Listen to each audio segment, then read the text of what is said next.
Hello प्यारे शिक्षक साथियों, नमस्कार। आज हम इस वीडियो में चर्चा करेंगे शिक्षा विभाग के द्वारा संचालित स्माइल प्रोग्राम 2.0। इसके लिए शाला दर्पण पर उन्होंने एक अलग से टैब जारी कर दी है, तो उस टैब में हमें एंट्री करनी है। वो टैब स्कूल लॉगिन तथा स्टाफ लॉगिन दोनों के ऊपर है। महत्वपूर्ण है स्टाफ लॉगिन, क्योंकि प्रत्येक टीचर को अपनी अपनी स्टाफ लॉगिन आईडी पर जाकर उस पर एंट्री करनी है। उसके बाद में वह विद्यालय लॉगिन पर दिखाएगा। तो ये वीडियो सभी अध्यापकों के लिए कक्षा 1 से लेकर 12 तक जो भी अध्यापक पढ़ाते हैं उन सभी के लिए महत्वपूर्ण है, क्योंकि हमें जो स्टाफ लॉगिन पर एंट्री करनी है तो पूरी एंट्री मैं आपको इस वीडियो के माध्यम से पूरी डिटेल से समझाऊंगा। तो इससे पहले अगर आप मेरे चैनल पे प्रथम बार विजिट कर रहे हैं तो मेरे चैनल को सब्सक्राइब करें, पास में बेल आइकन है उसको प्रेस करें ताकि आने वाले नई वीडियो की नोटिफिकेशन आपको सबसे पहले मिल सके।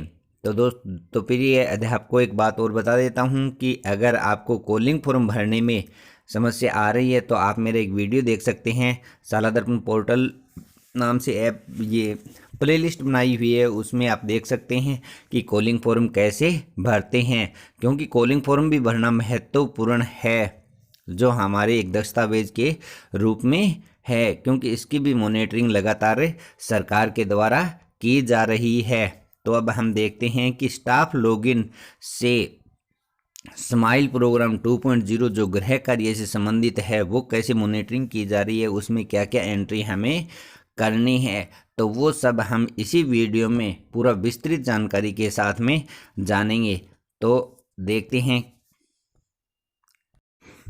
सबसे पहले हम स्टाफ लॉगिन करते हैं। स्टाफ लॉगिन करते ही हमें ये ऑप्शन दिखाई देंगे, जैसे 3 लाइनें हैं, 3 लाइनों पर क्लिक करोगे तो हमें ये ऑप्शन खुल के आते हैं। इसमें दिया गया है दूसरा ऑप्शन स्माइल 2, दूसरा ऑप्शन दिया गया है स्माइल 2। जब स्माइल 2 के ऊपर क्लिक करेंगे तो हमें 3 ऑप्शन दिखाई देते हैं, smile class teacher detail, smile teacher student mapping और तीसरा देता है स्टूडेंट वीकली डिटेल। यानी 3 ऑप्शन खुल रहे हैं स्माइल 2 में। पहला है smile teacher class teacher detail, दूसरा है स्माइल टीचर स्टूडेंट मैपिंग और तीसरा है स्टूडेंट वीकली डिटेल। प्रत्येक की अब हम जानकारी लेते हैं। तो सबसे पहला खोलते हैं तो उसमें सबसे पहले अपना नाम दिखाता है, उसके बाद में लेवल दिखाता है, उसके बाद में सब्जेक्ट दिखाता है, फिर स्कूल का नाम दिखाता है, उसके बाद में अपनी जो क्लास टीचर मैपिंग है उसमें कक्षाएं दिखाता है, कौन कौन सी कक्षा है, उसके बाद में सेक्शन और उसके बाद में नंबर ऑफ स्टूडेंट, कितने स्टूडेंट हैं। उसके बाद में हम देखते हैं कि जैसे उनको देख लेते हैं, अगर उसमें कोई संशोधन करना है तो आप शाला दर्पण के ऊपर जाकर उसमें संशोधन कर सकते हैं। दूसरा ऑप्शन है उसमें दिया गया है कि कक्षा और उसके बाद में सेक्शन, उसके बाद में शो आता है। शो आने के बाद में हम देखते हैं तो इसमें खुल के आता है। जैसे मैंने तीसरी कक्षा को किया है, सेक्शन ए किया है, तो उसमें सबसे पहले एसआर नंबर, सीरियल नंबर, फिर विद्यार्थी का एसआर नंबर, फिर विद्यार्थी का नाम, फिर अभिभावक का नाम, उसके बाद में मोबाइल नंबर और उसके बाद में दिया गया विद्यार्थी का शिक्षण सामग्री से अधिगम का माध्यम, यानी शिक्षण सामग्री जो अपन पहुंचाते हैं उसका माध्यम क्या है, ऑनलाइन है, ऑफलाइन है, या फिर ऑनलाइन है किस माध्यम से, ऑफलाइन है किस माध्यम से। दूसरा दिया गया है विद्यार्थी का गृह कार्य प्राप्ति का माध्यम, जो गृह कार्य हम प्राप्त करते हैं उसका क्या माध्यम होगा, फिर एक्शन। तो अब हम देखते हैं उसमें कौन कौन से ऑप्शन आते हैं।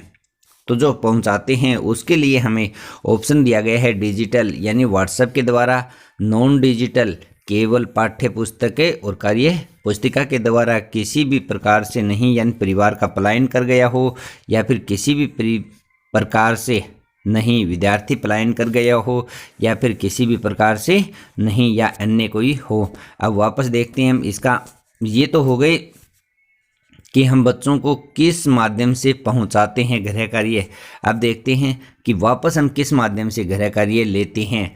तो डिजिटल माध्यम से यानी व्हाट्सएप के द्वारा लेते हैं, या फिर बच्चा विद्यालय आकर देता है, या विद्यार्थी के पास कार्य पुस्तिका उसी में करता है, या फिर किसी अन्य प्रकार से नहीं, या फिर अन्य माध्यम से जैसे दूसरे विद्यार्थियों द्वारा या घर जाकर गृह कार्य लेके आना। तो ये ऑप्शन आते हैं उसमें तो पिछला ऑप्शन था जब विद्यालय है उसमें जाकर, पिछला तो था कि गृह कार्य कैसे देंगे और ये है गृह कार्य कैसे प्राप्त करेंगे। अब देखते हैं अगला है, इसमें जो वीकली वाला है उसमें दिया गया है क्लास, उसके बाद में सेक्शन, उसके बाद में ईयर, उसके बाद में मंथ और उसके बाद में वीक। जैसे दिसंबर माह का इसमें किया हुआ है, वीक है 15 से 21, यानी जितने वीक बनते हैं उन सभी वीकों की हमें डिटेल डालनी है। तो उसके बाद में इसमें क्या क्या शो करेगा, इसमें सबसे पहले सीरियल नंबर, फिर विद्यार्थी का एसआर नंबर, फिर विद्यार्थी का नाम, फिर विद्यार्थी का शिक्षण सामग्री के माध्यम का अधिगम का माध्यम जो हमने भरा था पीछे, उसके बाद में विद्यार्थी का गृह कार्य प्राप्त करने का माध्यम ये भी हमने पीछे भर लिया है। उसके बाद में विद्यार्थी के होमवर्क या अभ्यास पुस्तिका जांचने का माध्यम, और उसके बाद में विद्यालय में विद्यार्थी के अभ्यास रिकॉर्ड का संग्रहण का प्रकार, और फिर फ़ोन से बात जो हम करते हैं उसकी तारीख, यानी कॉलिंग फ़ोन वाली बात है इसमें, और फिर ये तो सेव हो जाएगा। तो अब इन दोनों का हम देखते हैं कि जो पुस्तिका की जांच है और संग्रहण रिकॉर्ड है उनका माध्यम देखते हैं। तो जो पुस्तिका की जांच है वो डिजिटल माध्यम से करते हैं या विद्यालय आकर करवाता है या शिक्षक के द्वारा घर जाकर की जाती है, या किसी भी प्रकार से नहीं, विद्यार्थी द्वारा गृह कार्य नहीं किया गया, किसी प्रकार से नहीं, शिक्षक द्वारा गृह कार्य की जांच नहीं की गई, ये हमें भरनी है। दूसरा है जो बताया था कि डिजिटल व्हाट्सएप कार्य पुस्तिका के पेज की फ़ोटो, यानी जो रिकॉर्ड संधारण है उसमें डिजिटल व्हाट्सएप द्वारा कार्य पुस्तिका के पेज की फ़ोटो या फिर डिजिटल व्हाट्सएप द्वारा व्हाट्सएप पे साझा किए गए गृह कार्य के पेज की फ़ोटो, या फिर नॉन डिजिटल कार्य पुस्तिका की जांच, नॉन डिजिटल दिए गए गृह कार्य नोटबुक और प्रपत्र की जांच, ये ऑप्शन दिए गए हैं। तो अब हमें इन सभी को भरना है डिटेल से। मैंने आपको पूरी जानकारी साझा कर दी है। उसके बाद में हम फाइनल सबमिट कर देंगे। इतना रिकॉर्ड सबमिट कर देंगे तो सबमिट करने के बाद में ये पूरी जानकारी हमारी जो विद्यालय की आईडी है उसके ऊपर चली जाएगी। वहाँ से हेडमास्टर या संस्था प्रधान के द्वारा उस जानकारी को अप्रूव कर दिया जाएगा।